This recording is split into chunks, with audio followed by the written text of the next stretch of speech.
Lectura del Santo Evangelio según San Juan. En aquel tiempo, Jesús recorría Galilea, pues no quería andar por Judea, porque los judíos trataban de matarlo. Se acercaba ya la fiesta de los judíos, llamada de los campamentos. Cuando los parientes de Jesús habían llegado ya a Jerusalén para la fiesta, llegó también él, pero sin que la gente se diera cuenta, como de incógnito.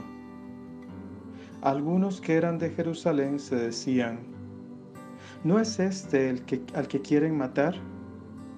Miren cómo habla libremente y no le dicen nada. ¿Será que los jefes se han convencido de que es el Mesías? Pero nosotros sabemos de dónde viene este. En cambio, cuando llegue el Mesías, nadie sabrá de dónde viene. Jesús, por su parte, mientras enseñaba en el templo, exclamó: ¿con que me conocen a mí y saben de dónde vengo? Pues bien, yo no vengo por mi cuenta, sino enviado por el que es veraz, y a él ustedes no lo conocen. Pero yo sí lo conozco, porque procedo de él y él me ha enviado. Trataron entonces de capturarlo, pero nadie le pudo echar mano, porque todavía no había llegado su hora. Palabra del Señor, gloria a ti, Señor Jesús. Queridos hermanos, el Evangelio nos coloca hoy al lado del Señor en una situación tensa. El Señor sabe que lo quieren matar y no se lanza temerariamente a dejarse matar en ese momento que no era el indicado. El Señor sabe que en aquella fiesta no había llegado todavía el momento del sacrificio mayor. Era el momento, eso sí, de enseñar de una manera discreta, de llegar sin que la gente se diera cuenta de su llegada. Y una vez estando allí, se dedica el Señor a enseñar la verdad con libertad, al punto de que los que no creían en Él se sorprenden de que ande libre, y eventualmente quisieron atraparlo, pero no pudieron. El Señor, ayer como hoy, pregunta a quien ha perdido la fe y cree conocerlo por estos u otros razonamientos calculados: con que me conocen a mí y saben de dónde vengo. Hoy como ayer, habrá quien trata de entender a Cristo sin aceptar su condición de Dios. En su arrogancia se cierra el hombre moderno al humilde misterio del Dios hecho hombre. La fe es muy importante para entender a Cristo como se debe. Desde la fe, con humildad, lo reconocieron quienes en Él creyeron, y por Él fueron enviados a dejarnos un testimonio sólido, ese testimonio que ayer como hoy es atacado por quienes creen conocer a Cristo sin conocerlo y sin reconocerlo como Dios y como hombre. Hermanas y hermanos, nos acercamos a la celebración de la Pascua, del misterio de la muerte y la resurrección de Cristo. La liturgia nos invita a ir entrando este misterio, sabiendo que lo que celebramos en estos días no es solo cuestión de contemplación, sino precisamente aquello a lo que debemos estar dispuestos a realizar en nuestra propia vida. Es decir, el Evangelio nos va acercando con mucho realismo a la muerte de Jesús, exponiéndonos las razones religiosas, políticas y sociales que tenían los enemigos de Jesús para acabar con su vida. Todo ello para que lo apliquemos a nuestra propia vida y tengamos claro que si somos fieles a Jesús y coherentes con nuestra fe, lo mismo nos puede ocurrir a nosotros. Esto es importante porque nos vamos acercando a la pasión y muerte de Jesús con realismo, quitando todo sentimentalismo alienante que distorsiona la muerte injusta de Jesús.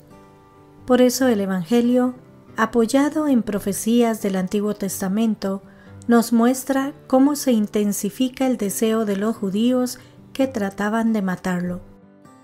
¿Cómo va ocurriendo esto? La primera lectura de hoy, tomada del libro de la sabiduría, nos lo deja muy claro. La lectura nos expone los sentimientos y actitudes de los impíos ante la vida y actuar del justo.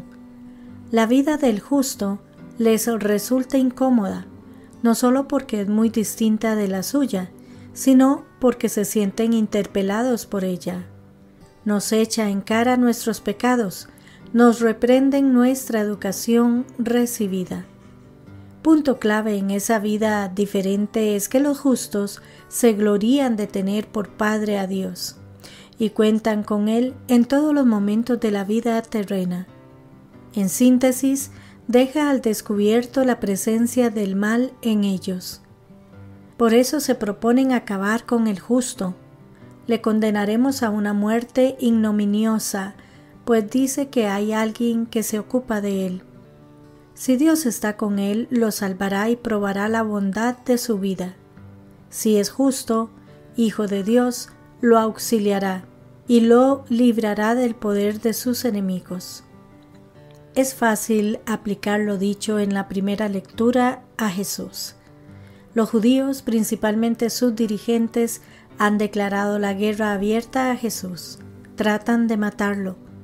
Su evangelio, en varios puntos, es muy diferente a lo expuesto por las autoridades religiosas del pueblo judío y les ha puesto en evidencia más de una vez. Muchos de ellos pensaban que el mensaje de Jesús ponía en jaque a la religión oficial. Y es que el mensaje y la vida toda de Jesús ha puesto en evidencia los extravíos de la religión oficial y ha mostrado la verdadera voluntad de Dios. En Jesús podemos ver con claridad cómo vivir de acuerdo con la palabra de Dios y a su proyecto del reino complica la vida. No solo no atrae el aplauso social, sino que provoca además el rechazo y la persecución. Resulta, por un lado, paradójico que la voluntad de hacer el bien y de vivir conforme al mandamiento del amor conlleve tales reacciones contrarias. Pero, por el otro lado, no deja de tener su lógica, porque vivir así supone romper con muchos convencionalismos sociales, con muchas formas de comportamiento generalmente aceptadas, y que no son sino expresiones de la idolatría que amenaza siempre al creyente. Testimoniar significa también, aunque no solo, denunciar. Llama la atención, en el Evangelio de hoy, la aparente contradicción entre la subida a Jerusalén a escondidas y el hecho de que la gente le viera hablar abiertamente. Esto nos indica cómo las necesarias normas de prudencia humana, que sin duda es preciso adoptar en ocasiones, no deben ser excusa para ocultar el testimonio al que todos los creyentes estamos llamados. No se puede ocultar la luz, no se puede acallar la palabra, no se puede desoír la llamada del que nos envía para lo que demos a conocer. A la luz del Evangelio, debemos ser conscientes de que la manera de vivir de un cristiano va a cuestionar la vida de mucha gente que va por caminos equivocados, y su actuar le acarreará persecuciones e incluso un odio infundado, como dice un escrito de los primeros siglos. Los mismos que los aborrecen, a los cristianos, no saben explicar el motivo de su enemistad. Sin embargo, al igual que el justo por excelencia, Cristo Jesús confió siempre en su Padre Dios. También los cristianos y cristianas tenemos que vivir confiando en que Dios está cerca de los atribulados. Ya lo dice el salmista: aunque el justo sufra muchos males, de todos los libra el Señor. Que Dios les bendiga y les proteja.